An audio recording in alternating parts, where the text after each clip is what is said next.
Gusto mo ng buhatin, di ba?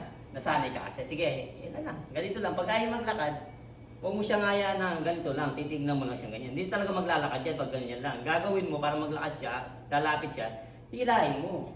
Ganito. See? Kasi si ma'am, nasanay po siya sa ano ma'am eh. Yung sa pag-ayaw niya maglakad. Karga. Oo. Okay, sige.